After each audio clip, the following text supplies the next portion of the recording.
ओम जय जय जय नमोस्तु नमोस्तु नमोस्तु। नमो अरिहंताणम, नमो सिद्धाणम, नमो आयरियाणम, नमो वज्जायाणम, नमो लोये सव्यसाहुणम। ओंकारं बिन्दुसंयुक्तं नित्यं ध्यायन्ति योगिनः। कामदं मोक्षदं चैव ओंकाराय नमो नमः। अविरल शब्द घनोग प्रक्षालित सकल भूतल मलकलंका। मुनिभिरुपासित तीर्था सरस्वती हरतु नो दुरितान्। अज्ञानतिमिरान्धानां ज्ञानाञ्जनशलाकया चक्षुरुन्मिलितं येन तस्मै श्रीगुरुवे नमः। श्री परम गुरुवे नमः। परम्पराचार्य गुरुवे नमः। सकल कलुष विध्वंसकं श्रेयसां परिवर्धकं धर्म संबंधकं भव्य जीव मन प्रतिबोधकारकं पुण्य प्रकाशकं पाप प्रणाशकमिदं शास्त्रं श्री संयम प्रकाश नामधेयम्। अस्य मूल ग्रंथकर्तारे श्री सर्वज्ञ देवास्तदुत्तर ग्रंथकर्तारे श्री गणधर देवा प्रति गणधर देवास्तेषां वचनानुसारमासाद्य आचार्य श्री कुंदकुंदामनाय आचार्य सूर्यसागरेण विरचितं श्रोतारः सावधानतया शृण्वन्तु। मंगलम भगवान वीरो मंगलम गौतमो गणी मंगलम कुंदकुंदाद्यो जैन धर्मोस्तु मंगलम। सर्वमंगलमांगल्यं सर्वकल्याणकारिकं प्रधानं सर्वधर्माणां जैनं जयतु शासनं। जैनम जयतु शासनम, जैनम जयतु शासनम। संयम प्रकाश नाम का ये ग्रंथ है आचार्य सूर्य सागर जी महाराज साहब द्वारा लिखी गई।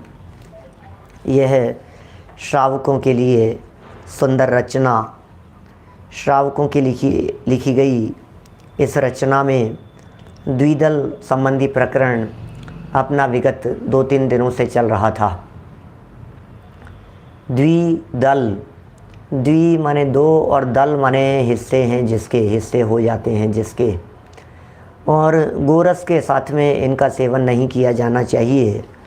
इनका सेवन करने से मांस भक्षण का दोष लगता है। गोरस आमेन और पक्वेन च। आमेन माने कच्चा हो और पक्वेन च पका हुआ हो।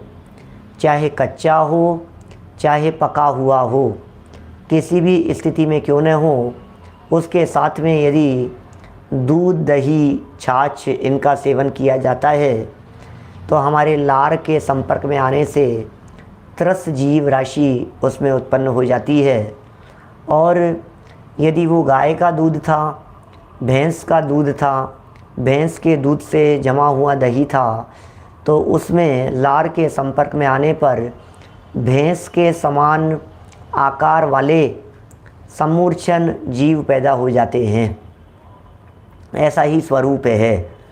यदि उन समूर्छन जीवों की, जो कि सैनी पंचेंद्रिय है, उन जीवों की विराधना से बचना हो, माने मांस भक्षण के दोष से बचना हो, तो हमारा जीवन श्रावकों के योग्य होना चाहिए। श्रावक का जीवन किस प्रकार का होता है, वही चर्चाएं यहाँ चल रही है। यहाँ क्रियाओं की चर्चा चल रही है, लेकिन वे क्रियाएं विवेक पूर्वक होती है और वो विवेक भी श्रद्धा पूर्वक होता है। आगे चल कर के इसके भी विवेचन करेंगे।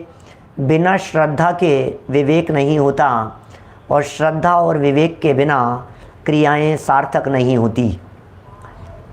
श्रद्धा सम्यक दर्शन का सूचक है, विवेक सम्यक ज्ञान का सूचक है और क्रियाएं ये चारित्र का सूचक है। श्रद्धा और ज्ञान के बिना क्रियाएं सच्ची नहीं होती। जिनके जीवन में श्रद्धा सम्यक होती है, ज्ञान सम्यक होता है, उन्हीं की क्रियाएं सफल और सार्थक कहलाती है। इसलिए आपको ज्ञात ही होगा कि जब ये संयम के प्रकरण प्रारंभ किए, उससे पहले पहला ही अधिकार सम्यक दर्शन अधिकार लिखा था और बहुत स्पष्ट शब्दों में यह बात कह दी गई थी कि यह सम्यक दर्शन का अधिकार है।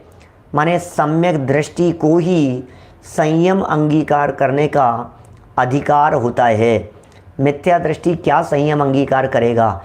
उसका संयम दिखता तो है, लेकिन वास्तव में वो मिथ्या दृष्टि संयमी होता नहीं है। संयम का संबंध भी बाहरी क्रियाओं मात्र से नहीं है, उसका असली संबंध भी अंतरंग परिणामों से ही है। खैर देखिए, द्विदल के संबंध में जो अपेक्षित विस्तार से यहाँ चर्चाएं अपनी चल रही थी, बहुत सारी बातें इसके बारे में हुई थी और कितनी कितनी बातें कह दी। धनिए के बीज नहीं होने चाहिए, लाल मिर्च के बीज नहीं होने चाहिए, और भी जो ककड़ी वगैरह के, खीरा वगैरह के इनके जो बीज हैं जिनके 2 दल बराबर हो जाते हैं, उनका भी दूध दही छाछ के साथ में सेवन नहीं होना चाहिए।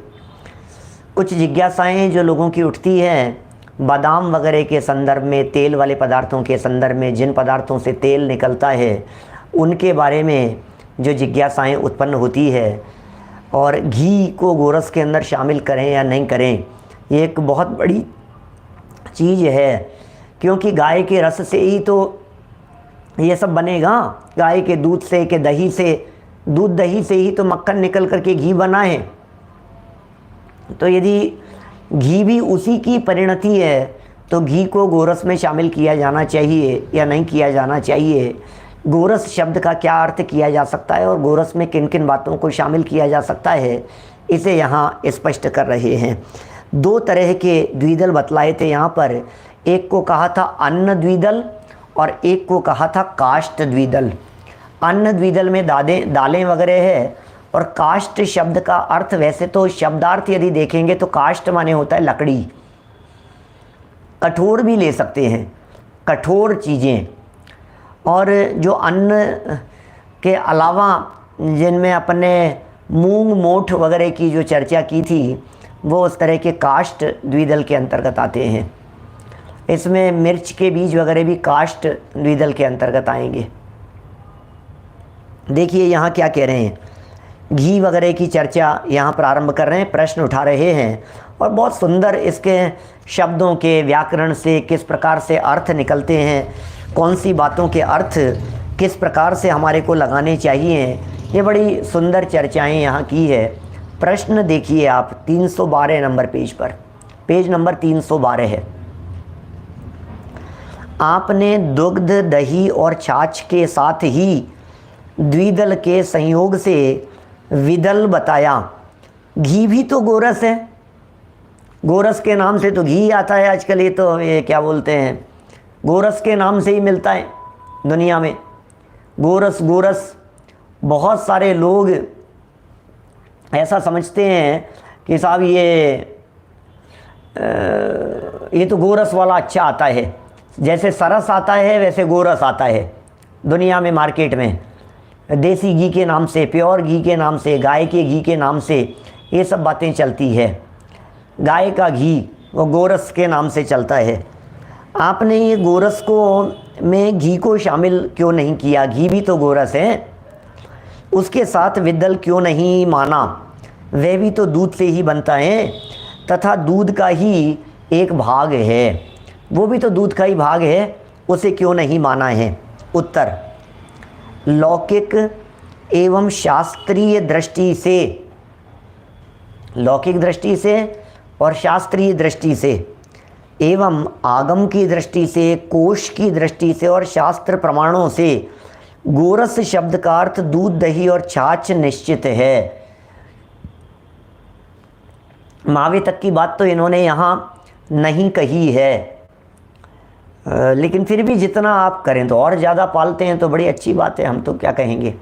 विदल शब्द का जो प्रयोग है द्विदल के अर्थ में ही कर रहे हैं यहाँ प्रयोग, और ये कह रहे हैं शास्त्रीय दृष्टि से, लौकिक दृष्टि से भी, शास्त्र की दृष्टि से भी, आगम कोश, कोश जानते हैं आप, शब्द कोश वगैरह है, ये बहुत हैं इस तरह के, उनकी दृष्टि से, शास्त्र प्रमाणों की दृष्टि से, इन सब दृष्टियों से यदि देखें, क्योंकि आगम में गोरस का निषेध किया है, आगम में निषेध कर दिया है गोरस का, कि भाई गोरस के साथ में नहीं होना चाहिए, द्विदल वाली चीज़ें गोरस के साथ में नहीं होनी चाहिए। गोरस माने क्या लगाना? गोरस का अर्थ बहुत सारे लोग तो दूध लगाते हैं, गोरस का अर्थ दूध दही लगाते हैं, छाछ लगाते हैं, घी भी गोरस है, ये भी गोरस है, कहाँ तक जाएंगे अपन उस गोरस को परिणमित करते हुए। देखिए, शास्त्रकार आचार्यों ने शब्द पद के 4 भेद माने हैं। वे निम्न प्रकार से हैं। शास्त्र पद के 4 भेद इन्होंने यहाँ कहे हैं। शक्त पदम तच्चतुर्विधम, शक्त पदम तच्चतुर्विधम, क्वचिद्यौगिकम, क्वचिद रूढ़म, क्वचित योग रूढ़म और क्वचित यौगिक रूढ़म। अभी इन सब का स्पष्टीकरण करने वाले हैं। यथा ही इन सब को यहाँ व्याख्या करके किसमें क्या क्या बातें होती है इसे यहाँ समझाने का प्रयत्न किया है। देखिए, पढ़ते हैं हम यहाँ से। यत्रावयवार्थ एव बुध्यते तद यौगिकम यथा पाचकादि पदम, यत्रावयव शक्ति नैरपेक्षेण समुदाय शक्ति मात्रेण बुद्धयते तद्रूढ़म, यथा योग मंडलादि पदम तत्र तु अवयव शक्ति विषये समुदाय शक्ति विषये समुदाय शक्तिरप्यस्ति तद्योग रूढ़म, यथा पम जादि पदम तथा ही पंकज पदम अवयव शक्तिया पमजनी कर्तव्य कर्तृत्व रूपमर्थम बोधयति, समुदाय शक्तिया च पद्मत्वेन रूपेण पद्मं बोधयति, न च केवलयाव शक्तिया कुमुदे प्रयोगः स्याद् इति वाच्यम रूढ़ि ज्ञानस्य केवल यौगिकार्थ ज्ञाने प्रतिबंधकत्वादिति प्रांच च, यत्रावयवार्थ रूढ़्यर्थयोः स्वातंत्र्येण बोधः तद योगरूढ़ं यथोद्भिदादिपदं तत्राहि उद्भेदे कर्ता तरुगुल्मादिरपिः बुध्यते योग विशेषापिति। याग लिखा है, यो आना चाहिए वो, योग विशेषो अपि इति। ये सिद्धांत मुक्तावली के शब्द खंड से ये बातें यहाँ ली है, लिख रहे हैं, जिसमें व्याकरण का, कोश का, आगम और लौकिक व्यवहार द्वारा शक्ति ग्रह होता है, शक्ति ग्रह होता है, उसे पद कहते हैं, जैसा कि परीक्षा मुख में माणिक्य नंदी स्वामी ने लिखा है। देखिए, बातें कुछ समझने जैसी आएगी, इसलिए थोड़ा सा ध्यान दीजिएगा। सहज योग्यता समते वशात ही शब्दादयो वस्तु प्रतिपत्ति हेतवः। परीक्षा मुख माणिक्य नंदी आचार्य का लिखा गया ग्रंथ है, उसका ये सूत्र है, शब्दादि में स्वाभाविक वाच्य वाचक संबंध रूप शक्ति ग्रह होता है। इसलिए ये जो शक्ति ग्रह है ना, शक्ति ग्रह के आगे स्टार लगा हुआ है एक, और उसके लिए नीचे एक श्लोक दिया हुआ है। 313 पेज पर नीचे एक श्लोक दिया हुआ है। पहले श्लोक पढ़ लेते हैं, फिर जब अर्थ इसका देखेंगे तो आपको सारी बातें सब स्पष्ट होने लग जाएगी।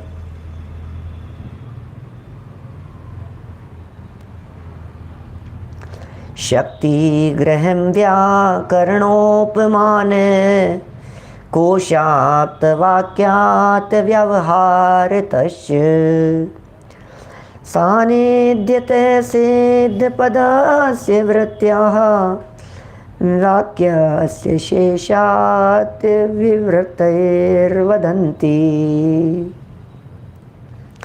वापस आ जाइए 312 नंबर पेज पर नीचे। इसलिए इस शब्द का व्याकरणादिक द्वारा यह अर्थ है, ऐसा निश्चय हो जाने पर उनके द्वारा पदार्थ ज्ञान होता है। उक्त पद के 4 भेद हैं, इसके 4 भेद हैं। यौगिक, अब इन चारों भेदों की व्याख्या कर रहे हैं। बिल्कुल नया सब्जेक्ट होगा बहुत सारे लोगों के लिए। बहुत सारे लोगों के लिए ऐसा लगेगा कि ये क्या बातें हैं, हमने तो कभी सुनी नहीं ऐसी बातें हैं। ये पद के विविध तरह के प्रयोग बतला रहे हैं। पद माने शब्द, शब्दों के अर्थ किस किस तरह से निकाले जाते हैं उसे यहाँ बतला रहे हैं। देखिए, यौगिक, रूढ़, योग रूढ़ और यौगिक रूढ़, 4 शब्द हो गए। माने 4 तरह से शब्दों के अर्थ निकाले जाते हैं। कुछ के व्याकरण से होते हैं, कुछ के रूढ़ी से होते हैं, कुछ के आगम से मिलान करके होते हैं, परंपरा से होते हैं, योग रूढ़िक होते हैं। मतलब 4 तरह से इन्होंने यहाँ अर्थ की पद्धति बतलाई है, जिसमें पहला पॉइंट है यौगिक। यौगिक शब्द क्या होते हैं? क्या निर्मल चंद जी साहब, क्या आपकी तो बहुत उम्र है, आपने इतनी उम्र में नहीं पढ़ा कभी। देखिए आप कैसी कैसी बातें हैं, बहुत सारे लोगों ने कभी नहीं पढ़ा होगा। देखिए, यौगिक शब्द वे हैं जिनका अर्थ व्याकरण की धातु, प्रकृति और प्रत्ययों द्वारा निश्चित होता है। क्या प्रकरण वही चल रहा है, गोरस का ही प्रकरण है। प्रश्न ये उठाया था कि गोरस में घी को क्यों नहीं शामिल किया? जिग्नेश भाई, गोरस में घी को क्यों नहीं शामिल किया? तो उसके जवाब दे रहे हैं। अभी उसको आप गोरस शब्द के अर्थ बतलाएंगे, किस तरह से किन के क्या अर्थ होते हैं, ये सब बतला रहे हैं। यौगिक शब्द कौन से शब्द होते हैं? कौन से शब्दों को यौगिक शब्द कहा जाता है? जिनका अर्थ व्याकरण की धातु, प्रकृति और प्रत्ययों से निश्चित होता है। व्याकरण में बहुत सारी धातुएं होती है। धातु किसे कहते हैं? जिन से शब्द बनते हैं उन्हें धातु कहते हैं। क्या बोलिए? माने बहुत सारे जो भी संस्कृत में शब्द होते हैं, उन शब्दों के बनने के पीछे ये शब्द कैसे बना है, तो वो शब्द किसी न किसी धातु से बना होगा। उनमें प्रत्यय लग जाते हैं, प्रत्यय लग करके वो शब्द बन जाते हैं, जिनमें रूढ़ी की कोई अपेक्षा नहीं होती। कौन क्या मान रहा है उसकी कोई अपेक्षा नहीं होती। देखिए, जैसे पाचक आदि पद यौगिक हैं। पाचक ये पद है, ये यौगिक पद है, अर्थात पचती थी पाचक है, पचती थी पाचक है। इस शब्द से पच धातु के कर्ता में नुल प्रत्यय हुआ है, जिसका अर्थ है रसोई बनाने वाला, रसोईया। पाचक किसे कहते हैं? अब बोलो, रसोई बनाने वाला, रसोईया। ये पाचक शब्द का अर्थ हुआ व्याकरण की दृष्टि से। अर्थ क्या कह रहे हैं? व्याकरण, उपमान। व्याकरण माने उपमान, उपमान भी कहते हैं, उपमान भी होता है। उपमान शब्द प्रमाण माना है कई दर्शन वालों ने उपमान को। उपमान, मान तो है कोई वस्तु और उप लगा दिया उसके पीछे पहले उपसर्ग, तो ये जो उपमान लगाया है, ऐसे ऐसे अर्थ होते हैं। किसी एक वस्तु को हम पहचानते नहीं हैं और पूछा कि किसके जैसी, तो हमने उसका प्रयोग कर दिया कि भाई ये तो इसके जैसी होती है। ये कैसी है? तो उसके लिए प्रयोग कर दिया इसके जैसी है। तो अब उसको नहीं देखा, लेकिन इसको देखा, तो जब कभी उसे देखें तो वो पहचानने में आ जावे। ये उपमान प्रयोग होता है। उदाहरण देके बतलाता हूँ। जैसे आपको न्याय शास्त्रों में इसको समझाने के लिए नील गाय का उदाहरण दिया है। नील गाय, किसी से पूछा कि नील गाय कैसी होती है? हम तो नहीं जानते नील गाय के। अरे तुम नील गाय नहीं जानते? क्या पता कैसी होती है? तो उसको समझाया, अरे गाय जैसी होती है। क्या? तो उसे गाय दिखा दिया। क्या कि ये देखो, ये गाय दिख रहे हो ना? कि हाँ। बोले ऐसी होती है नील गाय। ये नहीं है, ये गाय है, लेकिन इसी तरह की होती है, कुछ थोड़ा सा फर्क होता है, वो नील गाय होती है।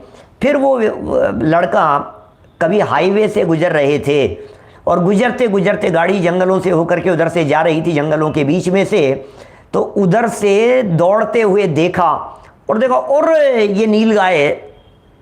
तो तुमने कैसे पहचान लिया? तुमने तो जिंदगी में कभी नीलगाय को देखी ही नहीं थी। जब तुमने कभी नीलगाय को जिंदगी में कभी देखा ही नहीं था तो पहचान कैसे लिया कि गाय जैसी होती है ना? तो गाय से गाय देखना ये तो मान है गाय, और वो उपमान है। समझ में आ गई बात?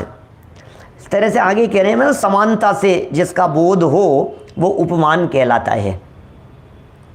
समानता से जिसका बोध हो, हाँ सही कह रहे हैं लोहाड़िया जी, ऐसा ही है ना।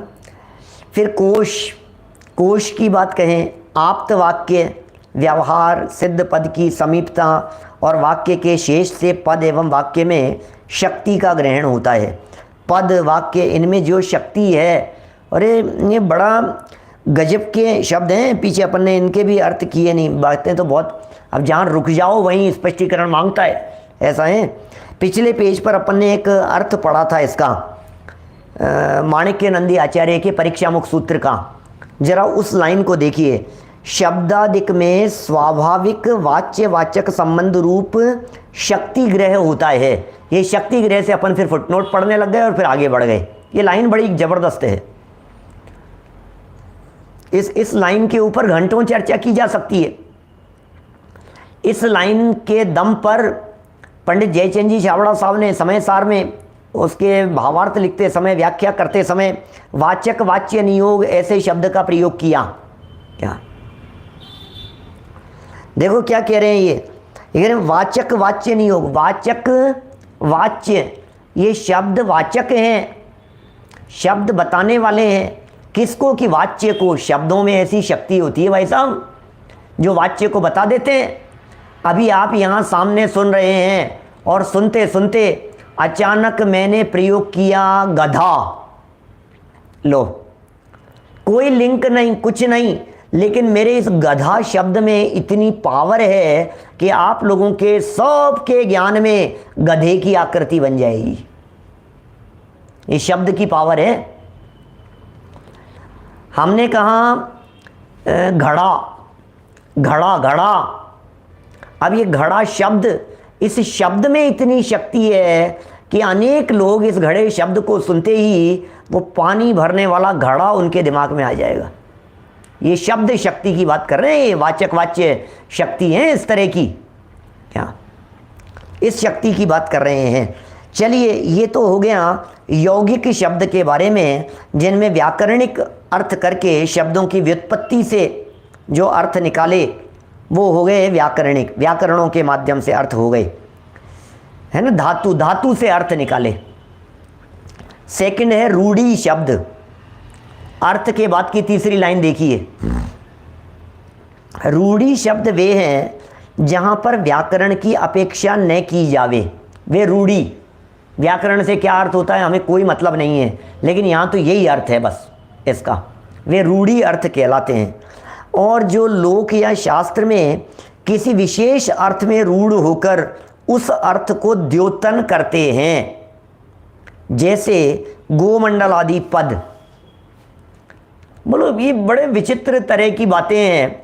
हम लोग उसका कोई व्याकरण से अर्थ नहीं देखते, कोई डिक्शनरी में अर्थ नहीं देखते। हमने जैसे आपको प्रयोग किया केवल ज्ञान, तो केवल ज्ञान कहते हैं, केवल ज्ञानी भगवान के ज्ञान में, केवल ज्ञान में ये बात आई है, तो आप क्या समझते हैं केवल ज्ञान का अर्थ? ऑटोमेटिक आपके ज्ञान में ये बात नहीं आ जाती कि केवल ज्ञान माने क्षायिक ज्ञान की चर्चा चल रही है, केवल ज्ञान माने भगवान के ज्ञान की चर्चा चल रही है, केवल ज्ञान माने दिव्य ज्ञान की बात चल रही है। यही तो चलता है ना दिमाग में। केवल ज्ञान माने क्या है? जब हमने कहा सम्यक दर्शन, भैया सम्यक दर्शन का विषय है, सम्यक दर्शन का सवाल है, हमें तो सम्यक दर्शन प्राप्त करना है, तो दुनिया में कोई भी व्यक्ति ऐसा नहीं होगा, दुनिया में तो हो सकते हैं कई इस तरह के नादान लोग, लेकिन कम से कम हमारी सभा में सम्यक दर्शन की चर्चा करते समय कोई नादान व्यक्ति ऐसा नहीं होगा जो सम्यक दर्शन के नाम पर किसी आई स्पेशलिस्ट को जाकर के अपनी आंखें दिखाने की बात करेगा। कोई नहीं होगा ऐसा कि साहब आज पंडित जी सम्यक दर्शन के बहुत गीत गा रहे थे, चलो यार आंखों के डॉक्टर के चलते हैं, आंखें टेस्ट करवाते हैं सम्यक दर्शन के लिए। ऐसा कौन मिलेगा आपको दुनिया में? हर व्यक्ति समझ रहा है सम्यक दर्शन का मतलब क्या होता है, हर व्यक्ति ये जान रहा है, सामने जितने लोग बैठे हुए हैं, सम्यक दर्शन माने क्या है? क्या बोलो?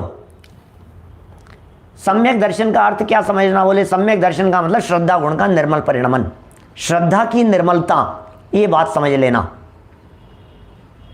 देखिए बिल्कुल विषयांतर नहीं है, हमारा उपयोग विषयांतर हो रहा है। इसको इन शब्दों के माध्यम से कनेक्ट करने वाले हैं गोरस शब्द से।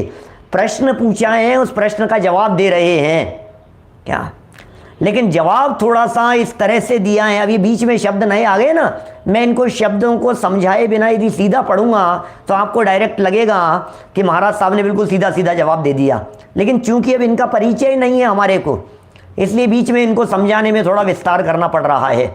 इसलिए आपको ऐसा लग रहा है ये तो विषयांतर हो गया, अभी इनकी क्या मतलब है, इनकी क्या मतलब है। अभी देखिए नीचे बताएंगे क्या लिख रहे हैं। ये रूढ़ी शब्द कौन से होते हैं ये बतलाया। रूढ़ी से जो प्रयुक्त हो गए, जैसे गोमंडल आदि पद। गोमंडल शब्द गायों के समूह में रूढ़ होने से रूढ़ी है। यहाँ पर गच्छति इति अर्थात चलती है, वह गौ गाय है। यह व्याकरण अर्थात शब्द विशेष की व्याकृति से किया गया अर्थ अपेक्षित नहीं है। बस गौ किसे कहते हैं, गाय को गौ कहते हैं। अब व्याकरण से अर्थ यहाँ अपेक्षित नहीं है, ये रूढ़ी शब्द कहलाएगा। गौ शब्द के 11 अर्थ बतलाए गए हैं क्या, लेकिन यहाँ गौ शब्द का अर्थ गाय ही होता है, बस ये रूढ़ी है। ये क्या, योग रूढ़ शब्द वे हैं, योग रूढ़ शब्द वे हैं जिनका व्याकरण द्वारा प्राकरणिक अर्थ निकलता हो, ये योग रूढ़ हैं। योग रूढ़ क्या होंगे, अर्थ निकल रहे हैं, प्रकरण के अनुसार अर्थ निकल रहे हैं, लेकिन प्रकरण के अनुसार निकलने वाला अर्थ व्याकरण से निकल रहा है, वो योग रूढ़ कहलाते हैं। तथा कोश या आगम में किसी अर्थ में रूढ़ हो, जैसे पंकज आदि पद। आप जानते हैं पंकज क्या होता है, पंकज यहां पर पंके जायते अर्थात जो कीचड़ में पैदा होता है उसे पंकज कहते हैं। पंकज किसे कहते हैं, पंके जायते इति पंकज है क्या, पंकज जी शास्त्री, पंके जायते इति पंकज है। पंक माने होता है कीचड़, जायते माने जन्म लेते हैं, जो गंदगी में जन्म लेते हैं उन्हें पंकज कहते हैं। इस अर्थ को व्याकरण बताता है, किंतु पंकज का ये अर्थ नहीं है, किंतु रूढ़ी, कोश और आगम कमल रूप अर्थ को प्रकट करते हैं। अर्थात पंकज माने कमल होता है, पंकज माने कमल, ये अर्थ है पंकज का। लोटस हो गया। देखिए भावार्थ, कीचड़ में पैदा होने वाली और चीज़ें भी व्याकरण की व्युत्पत्ति के अनुसार पंकज हो सकती थी। कीचड़ में जो जो चीज़ें पैदा होएगी सबको पंकज कहेंगे। पंके जायते थी पंकज है, पंके जायते पंख में जन्म लेने वाला, तो जो जो चीज़ें कीचड़ में पैदा होगी उन सबको पंकज कहेंगे क्या, कि नहीं। आगम से अर्थ क्या है और कोश से क्या अर्थ है और रूढ़ी से क्या अर्थ है, वो अर्थ लगाना पड़ेगा। किंतु कोशादि बल से कमल में लेना निश्चित है, यह रूढ़ी अर्थ है। चौथा अंतिम बात बतला रहे हैं। ये सारे शब्दों के अर्थ निकलते हैं, जिससे जो अर्थ निकलता है उसका वही अर्थ स्वीकार किया जाता है, ये यहाँ कहना चाहते हैं। यौगिक रूढ़ शब्द वे हैं जिन शब्दों का अर्थ व्याकरण और रूढ़ी दोनों द्वारा निश्चित किया जाता हो, जैसे उद्भिद आदि पद माने भूमि, भूमि को उद्भिन्नति जो भेदता है वह उद्भिद है। ऐसे वृक्ष, लता आदि को उद्भिद कहते हैं। यह शब्द योग और रूढ़ी दोनों द्वारा निष्पन्न होता है, अतः योग रूढ़ी है। ये सारा प्रकरण दे दिया, 4 तरह से अर्थ कर दिए। व्याकरण से अर्थ होता है, रूढ़ी से अर्थ होता है, योग रूढ़ी से अर्थ होता है। क्या क्या बात कह रहे हैं ये, योग रूढ़ी से अर्थ होता है, यौगिक रूढ़ी से अर्थ होता है। कि महाराज कहना क्या चाहते हो कि सुनो बात क्या चल रही है क्या। कह रहे प्रकरण से यहां पर गोरस शब्द योग रूढ़ है, ये कह रहे हैं। अब समझ में आई क्या बात। प्रकरण क्या था, प्रकरण ये था कि गोरस शब्द में घी को शामिल किया कि नहीं किया, ये बताओ। गोरस शब्द में घी को शामिल करें या नहीं करें, तो उन्होंने कहा गोरस शब्द के अर्थ देखो भाई साहब, गोरस क्या होता है, क्योंकि हमारे यहाँ तो आचार्यों ने गोरस शब्द का प्रयोग किया है, शास्त्रों में गोरस लिखा है, गोरस किया है। अब गोरस गोरस गोरस गोरस माने तो क्या, जिसके जचे जो गोरस का अर्थ लगाओ, नहीं भाई साहब ऐसा नहीं होगा। गोरस शब्द का अर्थ इन चीज़ों से लगाओ। 4 तरह से अर्थ करने की पद्धति होती है किसी पद की। क्या तो लिख रहे हैं प्रकरण में, यहाँ गोरस शब्द योग रूढ़ है, अर्थात गवाम रस गोरस है। क्या लिखा, गवाम रस गोरस है। व्याकरण की व्युत्पत्ति से गोरस शब्द का अर्थ केवल दूध ही निकलता है। व्याकरण शब्द से यदि अपन गोरस का अर्थ निकालेंगे तो अकेला दूध ही निकलेगा, लेकिन क्या अर्थ किया, गवाम रस गोरस, जो कि आगम से पूर्ण रूप से संगत नहीं होता।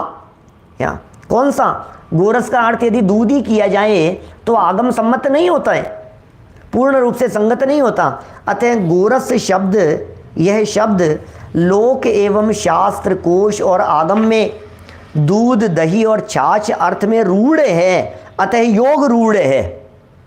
समझ में आई क्या बात, माने गोरस शब्द का अर्थ क्या लिया जाना चाहिए। क्या देखो मैं आपको एक श्लोक सुनाता हूं, बीच में याद आ गया, आप्तमीमांसा का। पयोव्रतो न दध्यति न पयोति दधिव्रत है, अगोरस अगोरस व्रतो नोभे तस्मात् तत्वम त्रयात्मकम। आप्तमीमांसा का है, समंत भद्राचार्य देव ने लिखा है। अभी समझ में आएगा, इसका अर्थ बतलाता हूं आपको। क्या माने एक व्यक्ति ने दूध का त्याग किया तो दही ले सकता है ना, कि ले सकता है। एक व्यक्ति ने दही का त्याग किया तो दूध ले सकता है कि नहीं, कि दूध भी ले सकता है। क्या और एक व्यक्ति ने गोरस का त्याग किया तो क्या होगा, बोले दूध और दही दोनों का त्याग हो जाएगा। क्या क्योंकि गोरस पना दूध और दही दोनों में व्याप्त रहता है, तो एक की उत्पत्ति एक का विनाश और गोरस में दोनों की सत्ता, ये बतला करके समंत भद्राचार्य देव ने, देवेंद्र भाई, ये बतलाकर समंत भद्राचार्य देव ने आप्तमीमांसा में, शायद 58 नंबर का श्लोक है, 58-59 नंबर का श्लोक, उत्पाद व्यय ध्रुवता की सिद्धि की है। उत्पाद व्यय द्रव्य जैसे सिद्धांत को बतलाने के लिए उन्होंने वहां गोरस शब्द को ध्रुव कह करके पुकारा है, जो गाय में और मतलब दूध में और दही में दोनों में व्याप्त रहता है, वो गोरस है। तो गोरस शब्द का प्रयोग दूध दही और छाछ के अर्थ में जनागम में किया जाता है और यही अर्थ निकलता है। इसलिए गोरस शब्द का आगमानुकूल अर्थ दूध दही और छाछ निकलता है, घी अर्थ कदापि नहीं निकल सकता है। घी अर्थ कभी नहीं हो सकता। क्या खीर तो दूध ही है। क्या इसलिए खीर को तो दूध ही मानिए आप, खीर कोई अलग अवस्था नहीं है, दूध ही की बनी हुई है, प्योर दूध ही है वो तो। इसलिए गोरस में घी को अलग कर दिया गया है, घी के माध्यम से किसी तरह का दोष नहीं है। देखिए आगे लिखते हैं, कोश का प्रमाण देते हैं, कोश के आधार पर बात करते हैं। दंडाहतम कालशेयम अरिष्टमपि गोरस है, तक्रम शुद्धश्विन्मथितम पादाम्ब वर्धाम्बु निर्जलम। अमर कोश का यह है कथन कहा है। ओहो, संस्कृत शब्द कोशों में अमर कोश का एक अपना बहुत बड़ा नाम है अपने आप में। उक्त प्रमाण से गोरस शब्द दूध दही और छाछ में रूढ़ है। गोरसेन, क्या लिख रहे हैं, गोरसेन माने क्षीरेण दधना तक्रणे च, क्षीरेण दधना तक्रणे च। सागार धर्मामृत की टीका से लिए, क्षीरेण माने दूध के द्वारा, दधना दही के द्वारा और तक्रणे माने छाछ के द्वारा। 60 नंबर का श्लोक है आप्तमीमांसा का। धन्यवाद। 59-60 नंबर के श्लोक। इसी के आगे पीछे वो श्लोक है, क्या नाम है उसका, घटमौली सुवर्णार्थी, नाशोत्पाद स्थिति स्वयं शोक प्रमोद माध्यस्थम मन जनो याति सहेतुकम। उत्पाद वे द्रव्य का प्रकरण चल रहा है वहाँ आप्त मीमांसा में। न्याय का बड़ा जबरदस्त ग्रंथ है, समंत भद्राचार्य देव का लिखा हुआ। 1997 में याद किए थे ये श्लोक हमने, नंबर भी तब का ही याद है। देखो आप क्या कह रहे हैं यहाँ। अरे गजब का प्रकरण दिया है यहाँ, बड़ा गजब का प्रकरण दिया है। इस उत्पाद वे द्रव्य, सॉरी उत्पाद वे द्रव्य भी कह सकते हैं, गोरस भी कह सकते हैं, दूध दही छाछ, इसको सिद्ध करने के लिए अरे सिद्धांत अध्यात्म को यहाँ बीच में ले आए हैं, उदाहरण के स्वरूप में प्रस्तुत किए हैं। जरा देखिए, उक्त प्रमाण से निश्चित है कि गोरस शब्द से दूध दही और छाछ ही आगम में निबद्ध हैं। गोरस शब्द का अर्थ घी कभी नहीं हो सकता। क्या क्या कह रहे हैं? गोरस शब्द का अर्थ घी कभी नहीं हो सकता है। आत्मनो, देखो नीचे लिख रहे हैं, आत्मनो अशुभ शुभ शुद्ध भाववत। सुंदर प्रकरण है, उपयोग की एकाग्रता करके समझना। देखो देखें क्या कह रहे हैं यहाँ, ये क्या लिख रहे हैं।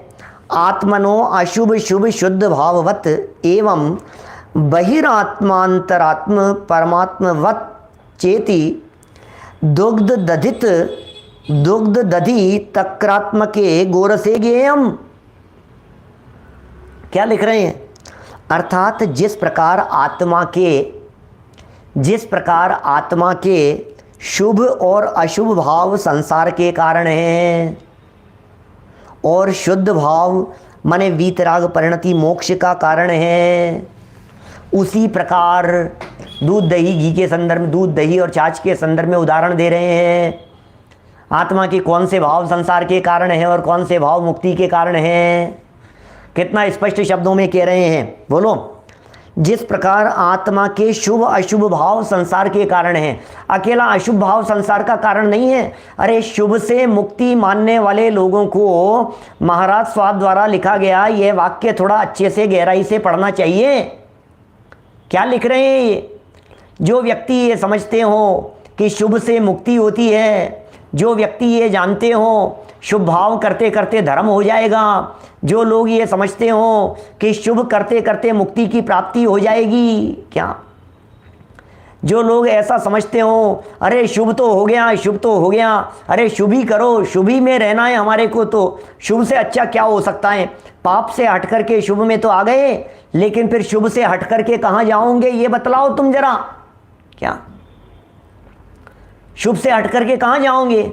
पूजा का किया विसर्जन प्रभु और पाप भाव में चला गया, अब तक की मूर्ख था भारी, तजनी में हलाहल हाय पिया। कितनी सुंदर बात आ गई है यहाँ, ये उदाहरण दे रहे हैं। इस बात को उदाहरण स्वरूप प्रस्तुत किया है संस्कृत पंक्ति के माध्यम से।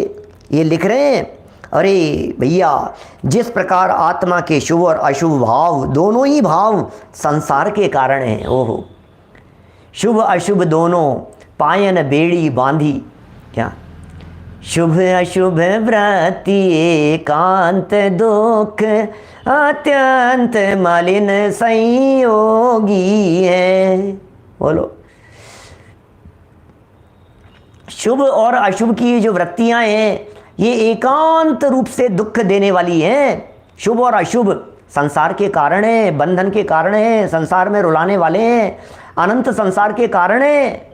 शुभ और अशुभ दोनों संसार के कारण है। और शुद्ध भाव माने वीतराग परिणति, शुद्ध भाव सिर्फ और सिर्फ वीतराग परिणति यही मोक्ष का कारण है। ओहो, वीतराग परिणति ही मोक्ष का कारण है, शुद्ध भाव ही मोक्ष का कारण है।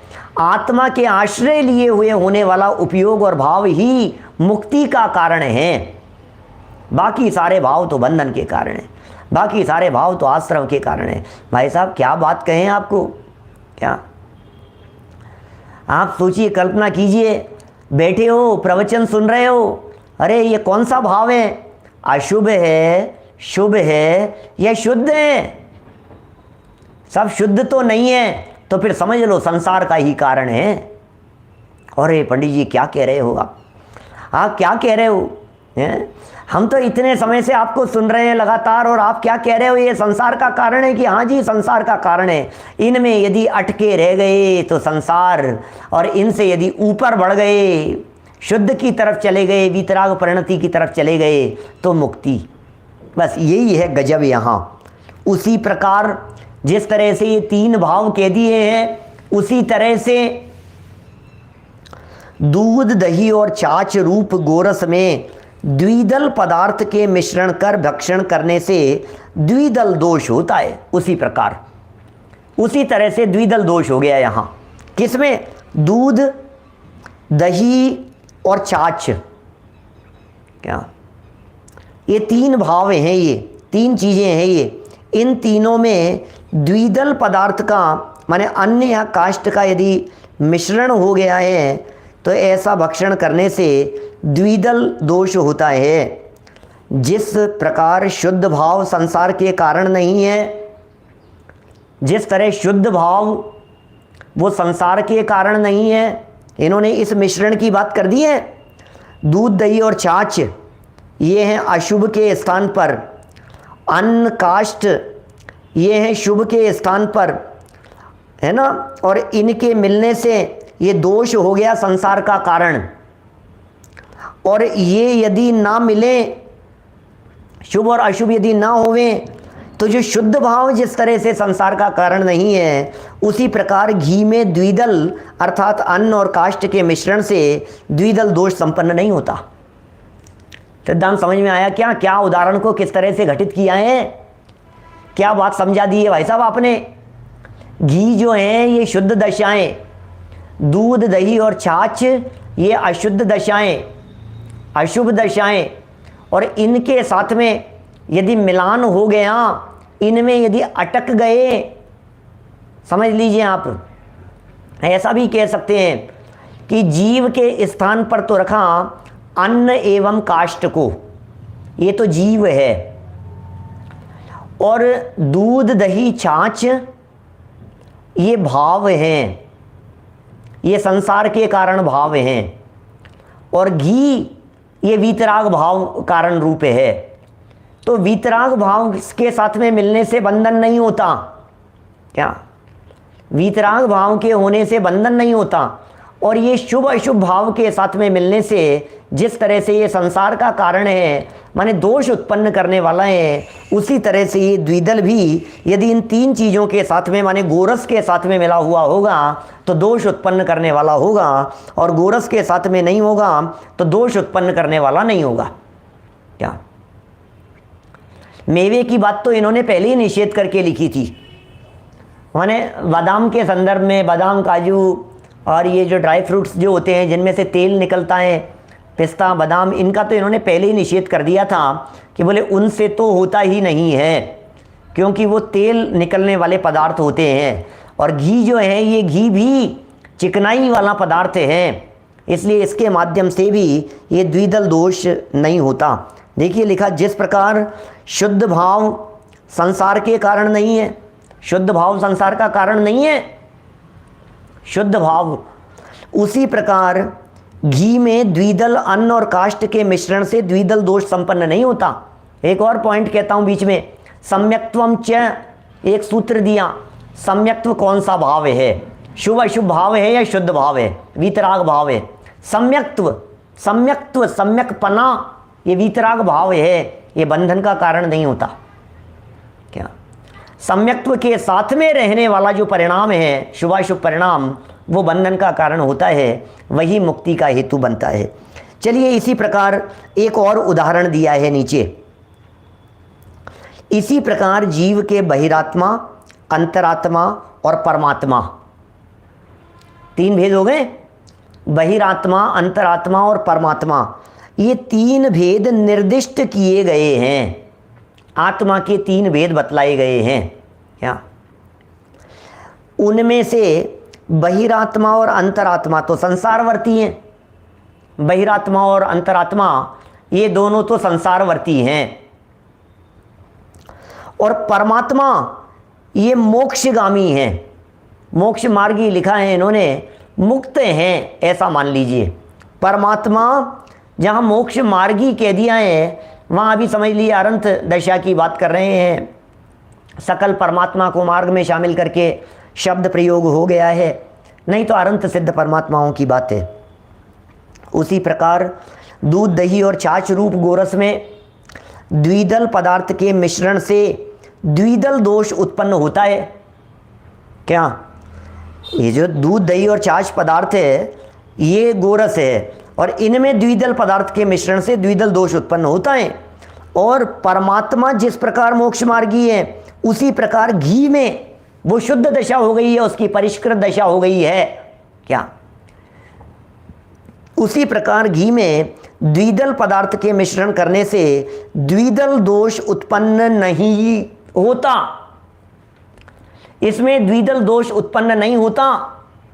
सुनिए, मरकत विलास ग्रंथ का की 2 लाइनें लिखी है। मैं कुछ जिज्ञासाएं आप लोगों के चित्त में जो रहती है उनकी भी बात करूंगा अभी। देखिए, मरकत विलास नामक ग्रंथ में 3 श्लोक आए हैं जिनमें अन्न और काष्ठ दोनों प्रकार के द्विदल भक्षण से महान पाप होता है, ऐसा निर्दिष्ट किया है। ये पहले लिखाए हैं भाई, अन्न द्विदल से भी और काष्ठ द्विदल से भी, ये दोनों प्रकार के द्विदलों से महान दोष उत्पन्न होता है, त्रस जीव उत्पन्न होते हैं, इसलिए इनका सेवन नहीं करना चाहिए। अब इनका सेवन करने से त्रस जीव कब उत्पन्न होते हैं, कुछ लोगों का पूछना है और कुछ लोग तर्क करते हैं। तो हमने जैसा बतलाया था कि मुंह में रखने मात्र से नहीं होते, मुंह में जो लार बन रही है, हमने कहा था थूक दोगे तो जीव उत्पन्न नहीं होंगे थूकने से, यदि लार नहीं है तो उसमें, तो लार के संपर्क में आते ही उसमें जीव उत्पन्न हो जाते हैं। तो कितनी देर में होते हैं, किसी ने पूछा हमसे, हितेश भाई गांधी जी, किसी ने पूछा साहब हमें बतलाओ पंडित जी ये कितनी देर में जीव पैदा हो जाते हैं। तुरंत तो नहीं होते हैं ना, जैसे आपने कहा कि वो लार के संपर्क में आने से उसमें डाला तो 10 मिनट में होते हैं, 10 मिनट में, हाँ 10 मिनट के अंदर उसमें जीव उत्पन्न हो जाते हैं। तो फिर हमें ये कहना है यदि इतनी देर में होते हैं तो 10 मिनट थोड़ी ना मुंह में रखते हैं, वो 10 मिनट के अंदर तो गया, वो तो खत्म हो गया। अब किस बात का दोष लगेगा, 10 मिनट थोड़ी ना लगाया हुआ है। यहाँ खाया और खाने के बाद में वो तो गले से नीचे उतर गया, पेट में चला गया, वो तो सब निपट गया, उसका तो जो निपटना था। अरे नहीं भाई, तत्काल ही जीव उत्पन्न होते हैं। क्या तत्काल जीव उत्पन्न होते हैं, लार के और उसके स्पर्श मात्र से, टच होने मात्र से त्रस जीव तुरंत उत्पन्न हो जाते हैं। लेकिन ऐसे उत्पन्न होते हैं जो हमारे को आंखों से दिखते नहीं हैं। अरे हमें आंखों से क्या दिखेगा, ये तो केवल ज्ञानियों के ज्ञान से दिखाए हैं, ये तो सर्वज्ञ परमात्मा के द्वारा कही गई बातें हैं भाई साहब, हमें दिखता नहीं है। जब वे जीव बड़े होकर, प्रकाश जी चावड़ा साहब सूरत से, जब वे जीव बड़े होकर हिलने डुलने और चलने जैसी पोजीशन में आते हैं तब हमें पता लगता है कि अरे ये जीव हैं, और इतने चलने फिरने जैसी पोजीशन में आने में 8-10 मिनट लग जाते हैं। क्या सम्मूर्छन जीव हैं, तुरंत पैदा हो जाते हैं भाई साहब। हमें तो ऐसा लग रहा है 10 मिनट बाद में पैदा होंगे, और 10 मिनट में तो मैं कुल्ला उल्ला करके सब निपटा दूंगा, मेरे को तो खा लेने दो कड़ी दही बड़े, 10 मिनट थोड़ी ना लगेगी, मैं तो 5 मिनट में ही खा लूंगा पंडित जी, और 5 मिनट में खा करके कुल्ला उल्ला कर लूंगा, मैं तो निपट जाऊंगा, मैं तो फ्री हो जाऊंगा। अरे भैया तू कौन से धोखे में है, केवल ज्ञानियों का ज्ञान है।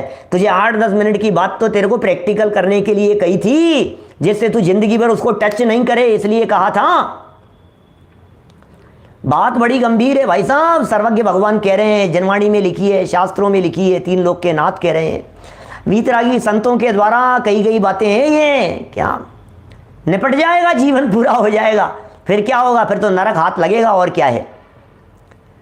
यहाँ पैदा हो रहे हैं, त्रस जीव पैदा होंगे, अंदर जाएंगे, कीड़े जैसे हो जाएंगे, लटें जैसे हो जाएंगे, ऐसे बड़े बड़े जीव हो जाएंगे, शारीरिक स्वास्थ्य को तो बिगाड़ेंगे ही, शारीरिक स्वास्थ्य को तो तहस नहस करेंगे ही, लेकिन अंदर जाकर के वो त्रस जीवों की वीराधना का जो महापाप लगेगा उसे जाकर के कौन भुगतेगा।